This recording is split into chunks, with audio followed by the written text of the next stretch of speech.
Allison Sontag, What's up? you're not coming through that microphone. I told you, it sounds like you have me off. Yeah, it does sound like I have you off, but I don't have Check you off. 1, 2. Check, check, check. Check 1, 2. Okay. Okay, there I am. Wow, Sontag. Say, give me a check 1, 2. Check 1, 2. Maybe we should... No, we're fine. Okay, ready, Sontag? Okay. Can you guys...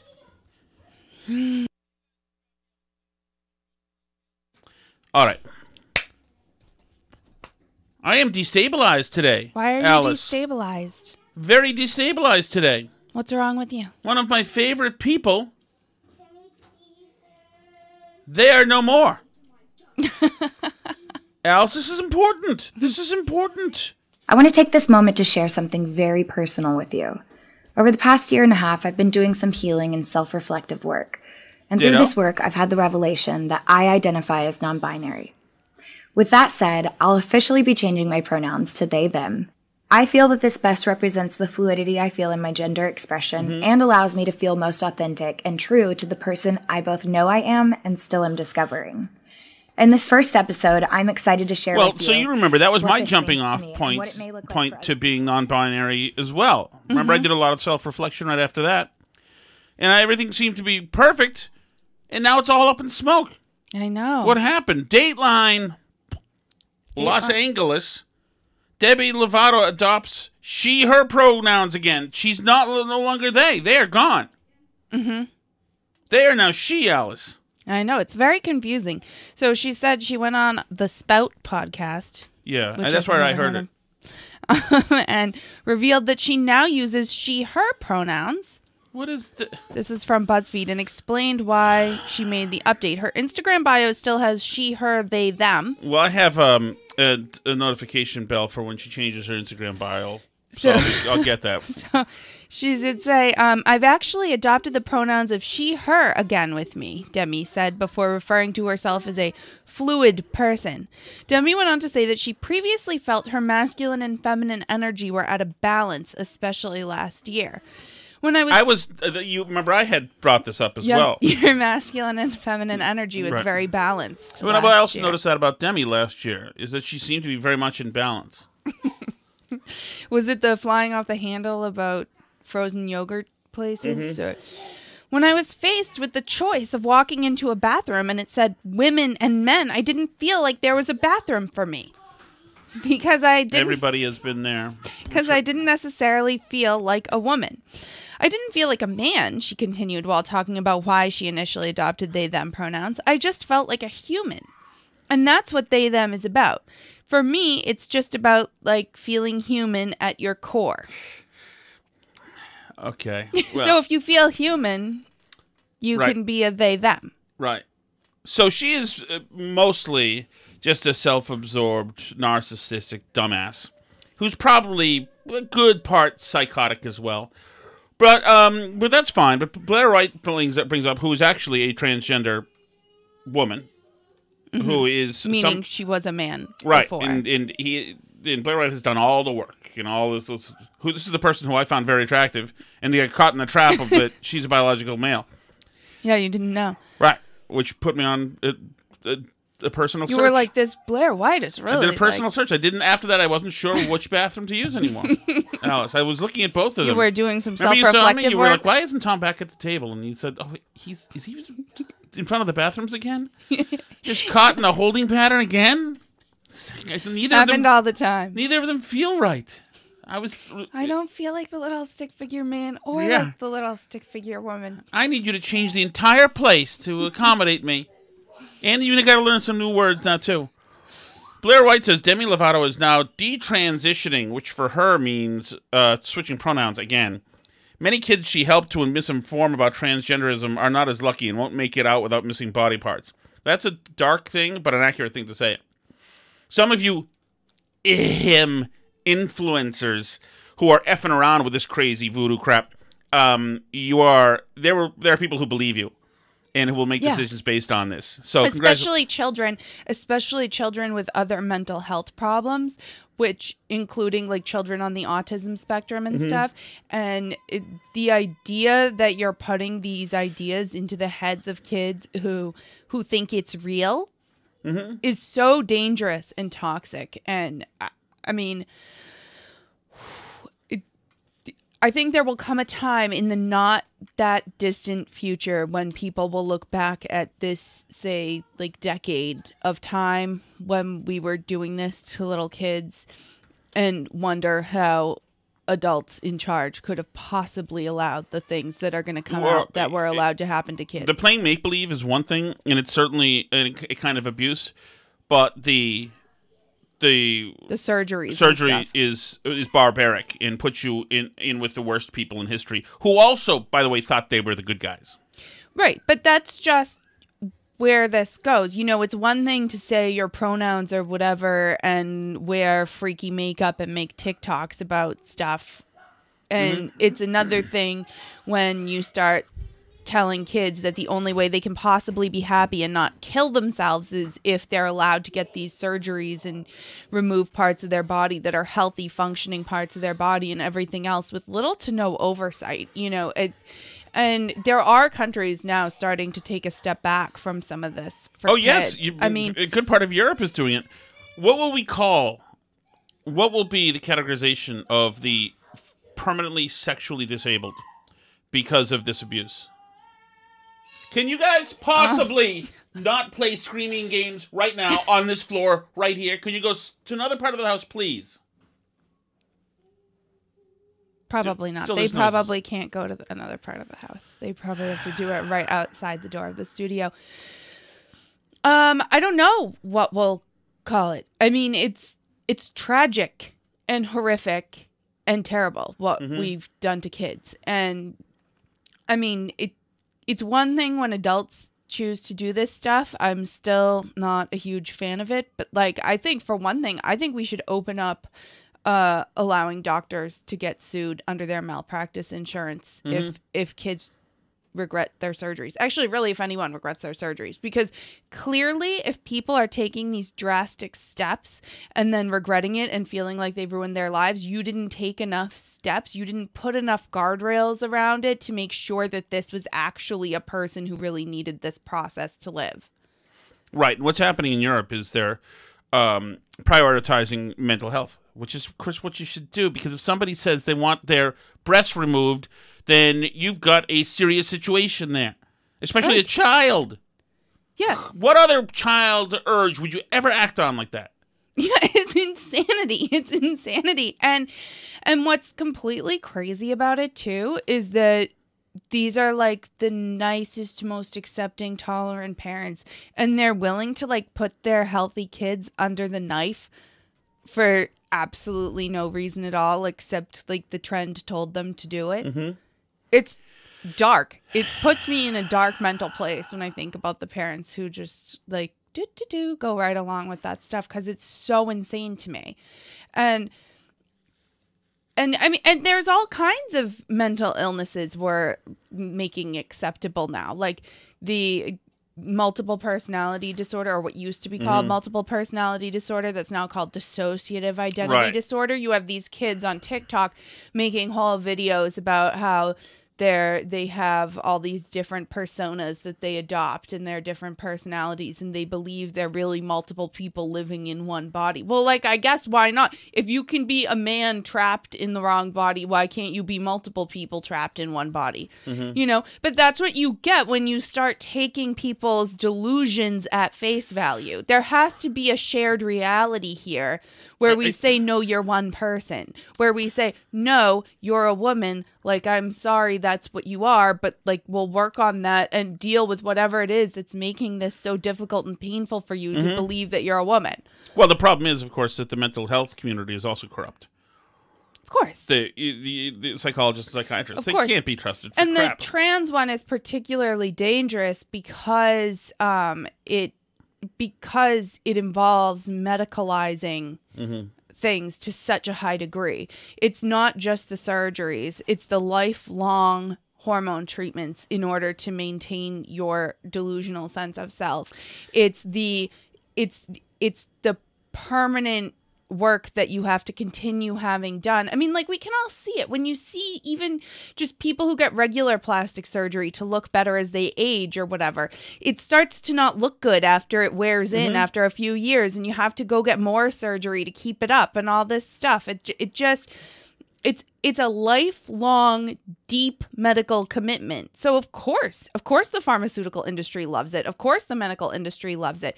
And bear in mind, these drugs that we're giving trans kids, these aren't like drugs that were designed to be taken lifelong by healthy people.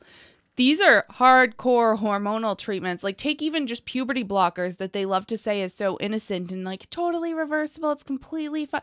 Like, these are all being used off label for trans kids. This is not the intention of the medicine. The intention of the medicine is not to stop people from having puberty ever, from growing up without a puberty. That's not the intention of the medicine. The intention is to give it to kids who, for whatever reason, you know, other hormonal exposures or whatever, end up starting puberty early than is healthy and don't have enough time to grow. So they give it to kids who get precocious puberty, who like get puberty very, very young and block puberty for a couple years, and then they take them off the drugs and normal puberty resumes. It's not meant. That's why they're having all these kids with like sexual problems now. Kids who grow up and like don't have the capability to experience sexual pleasure as adults because, you know, they've never been through a natural puberty. And how can you possibly say a kid can consent to that? Because they don't know what adult sexual pleasure is at all. You know what the left would say is the suicide rate for trans kids is through the roof. Yeah, well, it's going to be pretty high when they find out they'll never experience a normal sexual adult relationship in their life. I mean, like, that would be suicide-inducing for a lot of people, I think, when they discover that.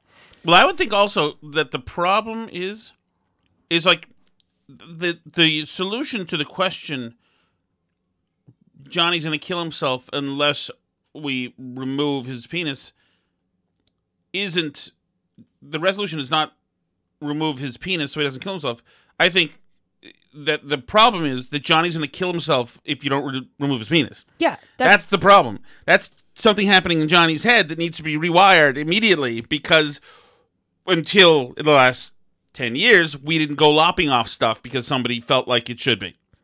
Well, right. And I mean, like, we don't let kids get tattoos. We don't let them smoke cigarettes. Why would we let them make, which are like way less harmful than like removing entirely healthy body parts? Can you think of can you think of anything comparable in a parent-child relationship from when you were a kid?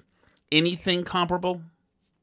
I really can't. Like, I can't imagine a kid being allowed to make a decision, anything like that. I mean, I guess the closest thing would be there were always like parents in town who were cool who would like let high school kids drink or whatever, or let like boyfriends sleep over at their daughter's house in her room or whatever, like, because they were the cool parents who knew the kids are going to do it somewhere, so I guess it's safer for them to do it here. Like, you know, the parents like that. I mean, like, I guess that's the closest thing to something like that existed. The only thing I also think is crazy, by the way. Of course it is. But I mean, that's I think it's a similar adjacent problem, but I don't think it's the same thing. No, not at all. But I mean, there was a time, when in 5th grade or 4th grade, and then in 5th grade, there was one girl who, when the Madonna craze started, her mom let her wear all the Madonna like a virgin stuff, which was highly inappropriate. I remember the teacher saying something. It's because she had, fishnet half finger gloves and all the other stuff. And the other one was another girl who had developed really young, and her daughter, she dressed her daughter up. She was full makeup, this was a 13-year-old who looked like a 26-year-old. I remember that comes from a different place, I think. I remember I was in 6th grade and there was a girl who was allowed to get a belly button ring, and that seemed pretty intense at the time. But it just shows, but that shows an interest in part of a child's life where a parent shouldn't be a hobbyist. It seems like it seems a little but odd. This is about something different, because this is, you know what the difference might be? I mean, well, this has been turned into a virtuous thing. I mean, I think the reason why some of that other stuff was a little more unusual in towns like Lexington and Winchester back then than this is now is that was almost like a little bit déclassé to let your kid do things like that, right? If you like let your kid get crazy piercings or whatever. And now this is actually like considered a moral good by the elites, that you're doing something like tolerant and good. You know, having a trans kid is the same thing as putting the Black Lives Matter sign in your yard. How much of it is you think the parent to parent signaling, parent to community signaling on Facebook versus parent to child emotional care? Well, I think the parents signal to each other that the way you parent now is to introduce your kid to this stuff, right? So like the cool parents in these liberal towns in like Cambridge and Somerville and Melrose and Lexington and Winchester, like these richy yuppie towns, they're you know, the school library has like the Princess Boy book in it and books about mermaid children and whatever things they have about that are like kind of introing this trans kid concept, right? And talking to kids about, you know, reading books to kids about how doctors assign gender at birth and you don't have to be the one that you are. And it's kind of special if you're a girl who's born with a penis or whatever. Like if they say, I think they say stuff like that to their kids because there's an understanding amongst the parents that this is the way the good people parent now. Right. And I think they enforce this concept to their kids. And like, I mean, a kid doesn't know, like, a 10-year-old doesn't know what it feels like to feel like a woman or feel like a man. Like, you just feel like a kid, right? You have no understanding about what gender means as a kid. I mean, you do to an extent because you see other people being a gender, right? But you don't, these concepts are tied up in adult understandings of sexuality. Like it or not, that it seems unfair to say that because they're like, oh, they're just being themselves. It's not about sex. Like, I'm sure all those parents would say that, right?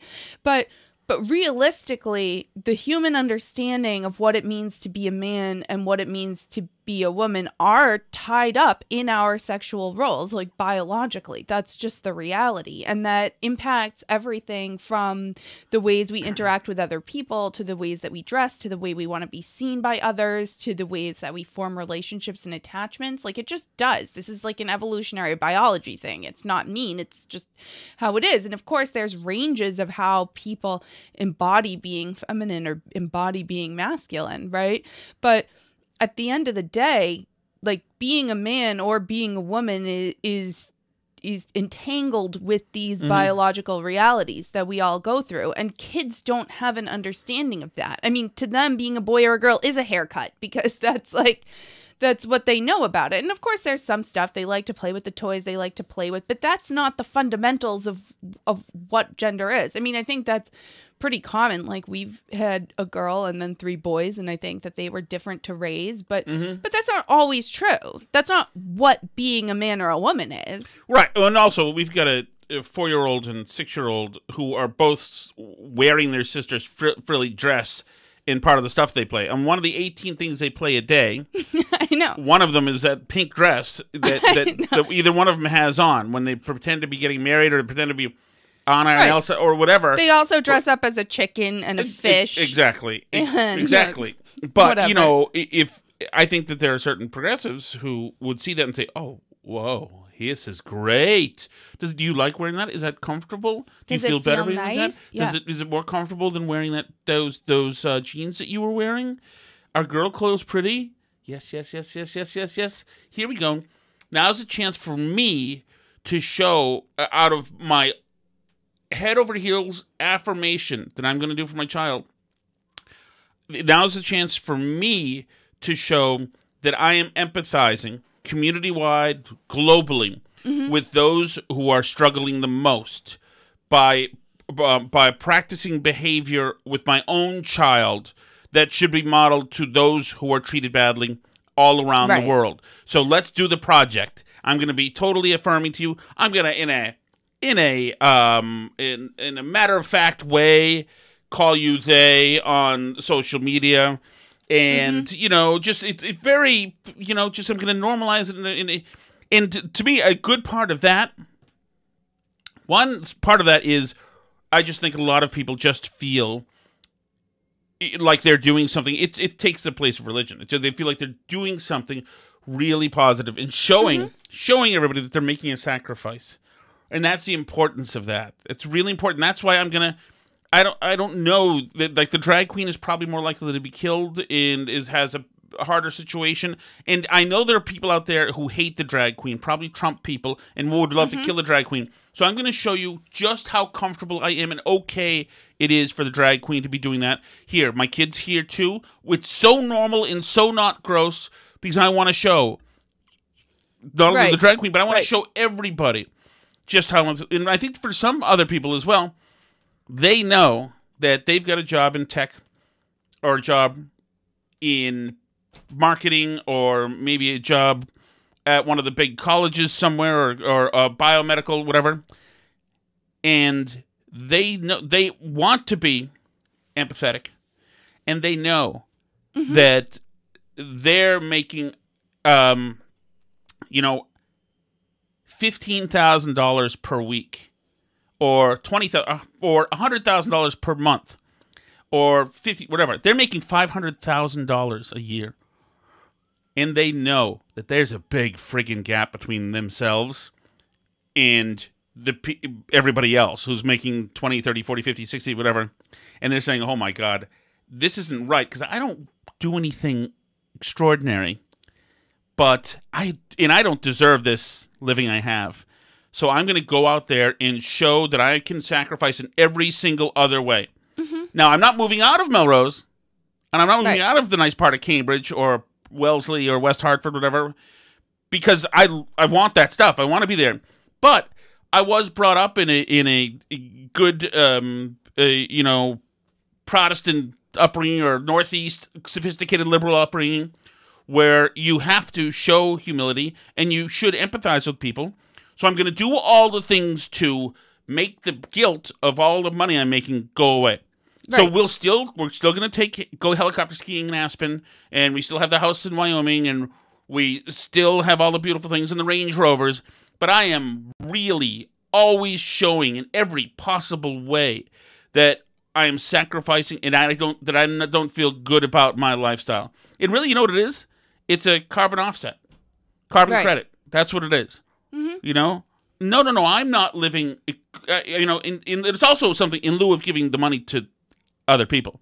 I'm not going to give the money to other people. I'll go out and do the Black Lives Matter thing on Instagram, but I'm not going to, I'm not going to help Black Lives. I'll give, $1,000 after a bunch of, Merlots with a neighbor one night. I'll Venmo $1,000 to Black Lives Matter. To like Monica Cannon Grant, or some Sean other King grifter or whatever. Right, absolutely. Which again, that's also a carbon credit. That's I'll pay the group of grifters to give me it's buying indulgences from the Catholic Church, right? And Monica Cannon Grant knows exactly who those people are. Right. They know exactly who to make them feel guilty, which is why when they're in their more honest moments, they say stuff like that. I mean, like that's what they exist for. Right. I mean, that's why, anybody who's a grifter knows who a good mark is. That's why, what's her name? Who was that one? She's like some weird editor of the Washington Post, like the global editor of the Washington Post, some like made up title. And remember, you got in some fight with her, and she was tweeting out her reparations Venmo. Like, you make more than all of us. Shut up. Oh yeah, that's great. I forget her name. Oh man. So all right. So that's where we are on that. The other thing is, and this is something I meant to get to on the radio show today, but I didn't. Back to grifting, as a matter of fact, Alice. It is on all over the place. So the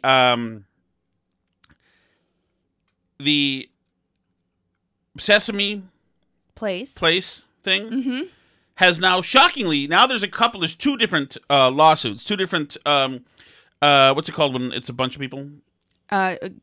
Whatever action. Class action. Class action. Lawsuits.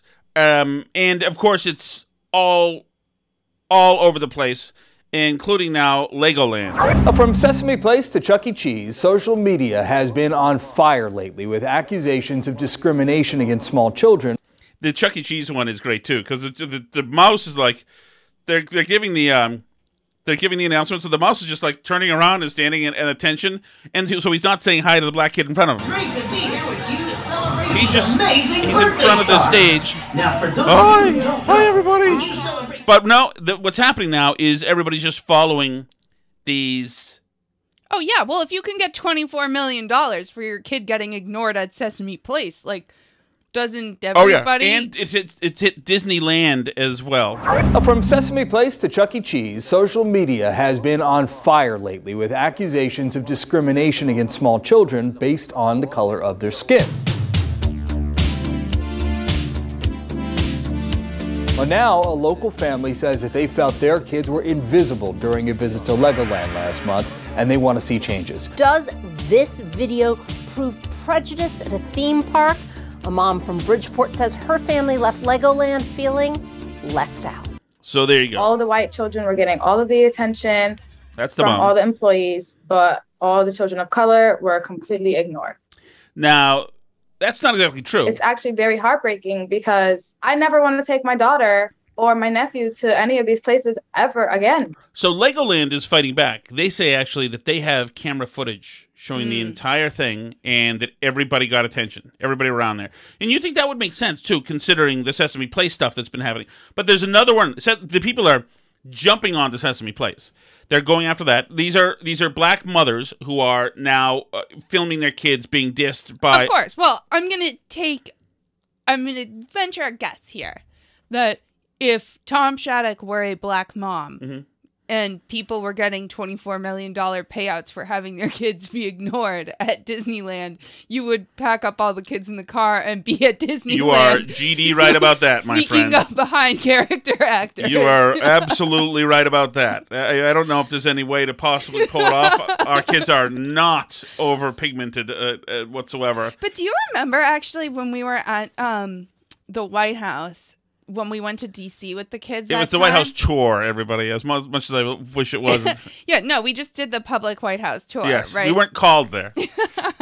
Right, so we did the public White House tour, and we had our kids with us, and I forget who was really little at that time. It must have been Anson. I think Anson was really little, and the Secret Service people were, like, holding him and high-fiving him and stuff, and, like, do you remember somebody commented on the Twitter and was like, I bet they wouldn't have done this if it was a black kid. We were like, what? We just posted about how nice the Secret Service was. Jeez. Like, it would have been better if this was a black kid. Like, well, sorry, I don't have a black kid for them to pay attention to. So next time I'll try harder for my kid to be black. I don't know what you want me to say to this. Like, well, I mean, I wouldn't be surprised that the same people who are showing us that they're 6-year-old is now they and Zed, that they want to be, please ignore my child when we go to Sesame Place. Please turn your back on my child, see, so that they can feel how it is.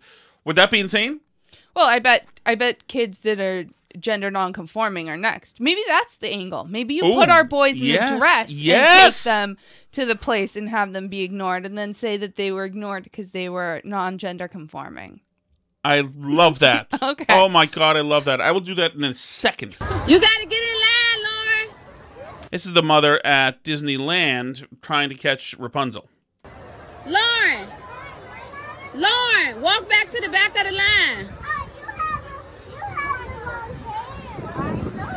Come on, the line over or no?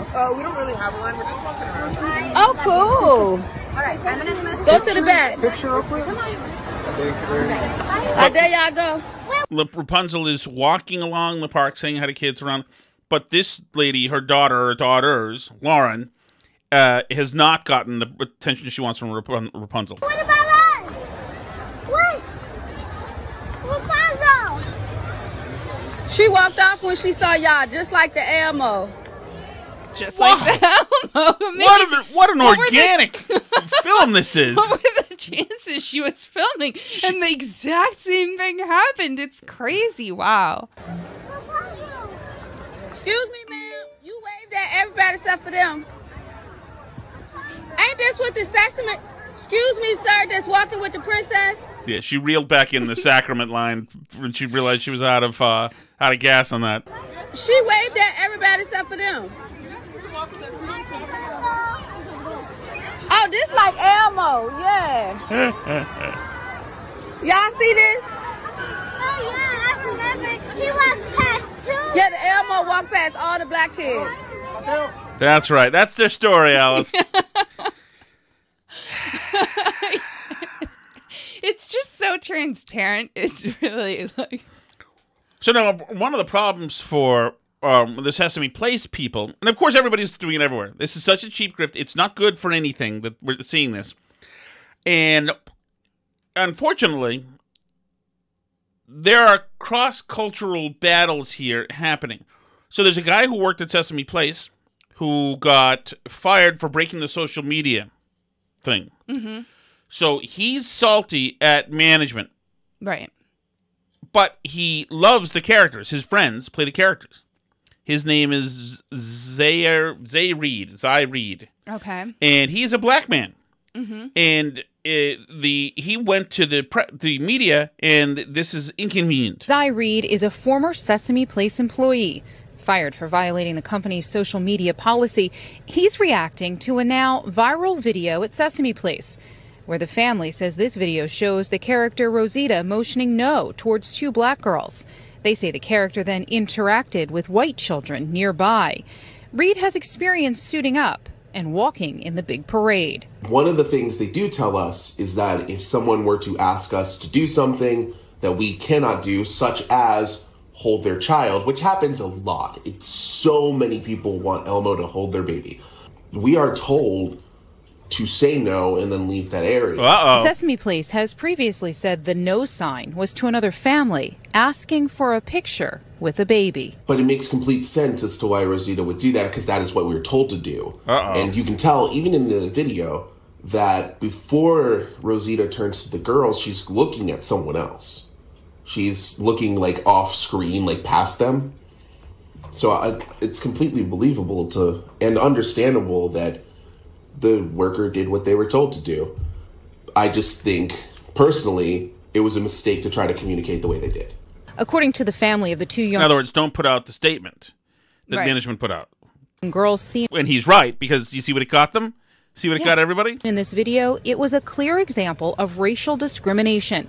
They have since hired an attorney to represent them, and their lawyer says it shows the... By the way, the other woman from Legoland also has an attorney and is... Of course they do. Of course. performer intentionally ignored the girls. In a statement sent to NBC 10 today, a Sesame Place spokesperson says that employees are trained when they begin their jobs in the park, and entertainment employees also receive additional training for their roles. The park has previously apologized and says it was reviewing its practices and instituting mandatory training for all employees to deliver an equitable and inclusive experience to guests.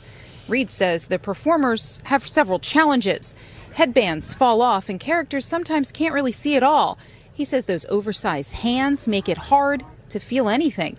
And he says there's very little training prior to making the Sesame Street characters come to life. This event was just a mistake, and it's in part because of the lack of training. There's these teenagers being thrown into these jobs to deal with customers, and they aren't being rightfully prepared for it. But he says the park and management are not blameless in the perception and its internal practices. I don't agree with the action lawsuit that this event was racist.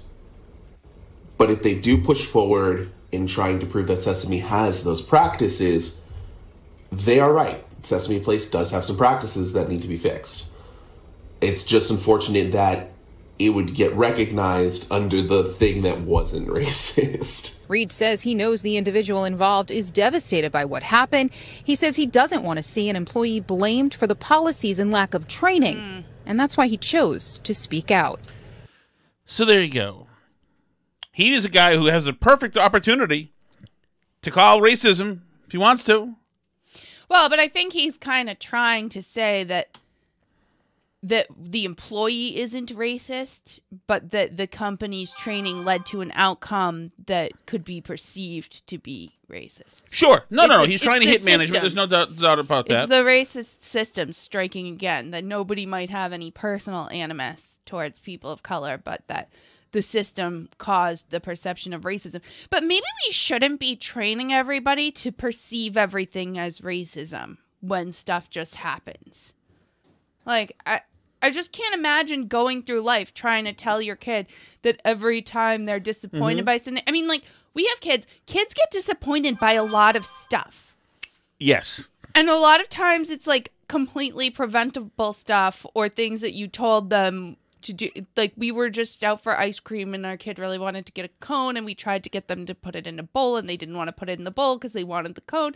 And what do you know? The scoop on top of the ice cream fell off the cone. So, kids get disappointed by lots of stuff. They get disappointed when you won't buy Twinkies at the store. They get disappointed by all kinds of things. But it seems to me that it's a poor strategy for teaching your kids life skills and resilience if you tell them that every time they get disappointed by something, it's because racism attacked them. It just seems like that's a toxic way to raise children and a toxic way to run a society, that you need to teach kids to, pick themselves up and move on and not sue for $24 million because Rosita didn't wave to them at Sesame Place. Dateline, Norco, California. A man armed with a rifle was shot. A man armed with a rifle was shot by a quick-acting convenience store owner who pulled a shotgun out from behind the counter and opened fire during an attempted robbery. 4 suspects, their faces covered, pulled up to the business in a BMW SUV and walked inside the store with their rifles pointed. The owner of the store grabbed a shotgun and fired 1 round from behind the counter, according to the video. An employee identified he was identified as an 80-year-old man. So has California charged him with crimes yet? The suspects fled as one screamed, "He shot my arm off! He shot my arm off!" The sheriff's department commended the employee's action. Hey. Oh. In this case, a lawfully armed member of our community prevented a violent crime and ensured their own safety while being confronted with multiple armed suspects. Authorities found the injured suspect in a hospital suffering from a gunshot wound that appeared to be from a shotgun blast. The other 3 were found at the hospital in the BMW, which had been previously reported as stolen. So,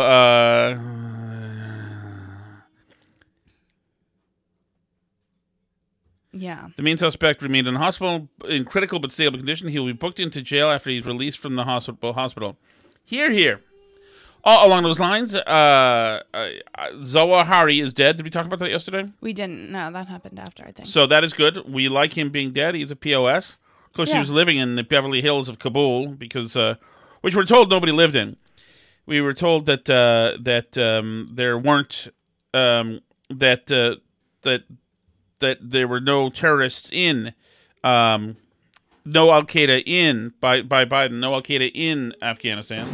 John, something you just said is not consistent with what we were told last year. You're saying that you've always known there was a small number of Al-Qaeda in Afghanistan. President Biden said, what interest do we have in Afghanistan at this point with Al-Qaeda gone? Yeah, I mean, in a major way, Al-Qaeda was not playing... no, wait, let me finish. They weren't playing a major role in operations or resourcing or planning in Afghanistan. But Peter, I know specifically because I was at a different podium a year ago, and we talked about the fact that Al-Qaeda had a presence in Afghanistan, but small and not incredibly powerful or potent. And I think, again, without getting into numbers, I don't believe him. Yeah, and even if at that point in time Al-Qaeda didn't have a big presence and it was a small presence, and can you not touch the cables, please? Wait, yes. Can you not touch the cables, please? Can you not? Out. Even if they didn't have a presence at the time when we pulled out, like now they do. So isn't this a bad result of the way that we pulled out of Afghanistan in the end? I mean, like they didn't, now they do. So it seems obvious to me that we screwed up there, but maybe... You what? He wants to be on the podcast. Oh, you're too good. After this show, What do you have okay? to Then say? you can do your own show. Go ahead. Hello. Excellent. Well done. Good. Now you're on the podcast, okay? All right. Anything you want to get to before we do the chat? Did you want to do any Pelosi in Taiwan? Since if you have anything to say. You have him queued up. Do I have him? You have Kirby on Taiwan, right? Do I? I don't think so. I think it's in our chat. I think you sent it to us. No, not now. Later. Anyway, he says we don't support Taiwan independence. Oh, yeah. No, I'm sorry. Stuff. That was from yesterday. I had that. I'm sorry about that, yeah. We oppose any unilateral changes Did I not to the status quo from either side. We have said that we do not support Taiwan independence, and we have said that we expect cross-strait differences to be resolved by peaceful means. We must have played the KJP stuff on. We did last night. We did. I know we did. Yeah, we did. And then I read some of his comments, but we didn't play them. But yeah, so she did go to Taiwan. Mm-hmm. She's there. She said that we support Taiwan, and he said he won't speak for her, that we don't support Taiwan. I think it's good that she went. I think so too. I mean, I do think that that we do need to not listen to China sometimes, just to show them that we don't have to listen to them. And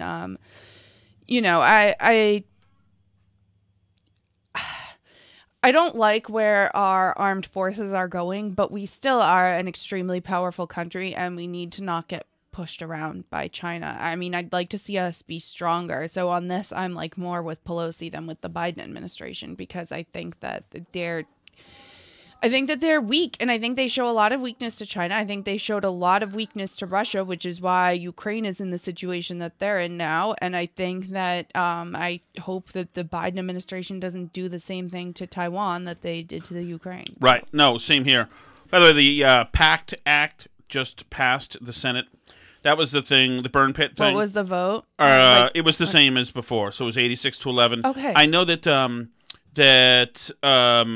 what's his name, the Republican, had put through his amendment today, and at least one of them got voted down. So I don't know if he ever made his change to the kind of payment. I don't know if it's out there yet, but we can talk about it tomorrow. It doesn't really matter. Which we all said, by the way, was going to happen. That the thing was going to pass with big numbers once everybody got their amendments worked out, that was a procedural vote and it wasn't voted down. But, it's not like Jon Stewart is going to take back everything he said about how they didn't want veterans with cancer getting treatment or whatever. But it's just stupid politics as usual. So I guess we can jump over to the chat. So I seen the Red Sox traded for a guy who was arrested for enjoying himself in a parking lot in front of a Dollar Tree, essentially. That's what it was.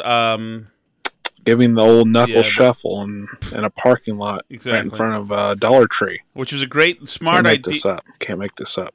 Which was a great... it was on... There's cop footage of it, which is just great. I don't know the guy's name. I'm pretty much out on the Red Sox. I mean, when I say almost totally. And if somebody gets me luxury box tickets, I'll go in and watch a game. Other than that, or if we get to see if the kids want to see. If I lose a lot of weight, I can go into the torture seats, the blue seats, and maybe watch. But I don't really care about the Sox. It's just those days are gone. Those days are gone. I got some bad news. Yes. The FedEx guy called me. He said the cheesecake has been lost. What? So I went down to FedEx and talked to the guy. Yeah. And he had cheesecake all over his face. Of course he did. The times have changed. All right. I guess Tom didn't like my comedy routine or whatever you want to call it. Maybe it was just over his head. I don't get it. Anyway, I'm going to play a different little shindig. I'm going to eat something, and then Tom has to guess what I'm eating. Oh, okay, here we go. Here we go. Okay. Oh, my God. That is the beef and cheddar Arby's sandwich. Correct. That is confirmed completely. That is delicious. I commend you. Thank you so much, everybody. You can leave us a chat message at burnbarrelpodcast.com. You can also talk to us on Twitter at burnbarrelpod, facebook.com/burnbarrelpodcast. Leave a comment on YouTube, on Rumble. You can write us an email, burnbarrelpodcast@gmail.com. Whoa. There you go. They froze your camera. They waited till the end of the show today. Got violence here. Managed to do it. And we'll talk to you again tomorrow. C'est La Vie.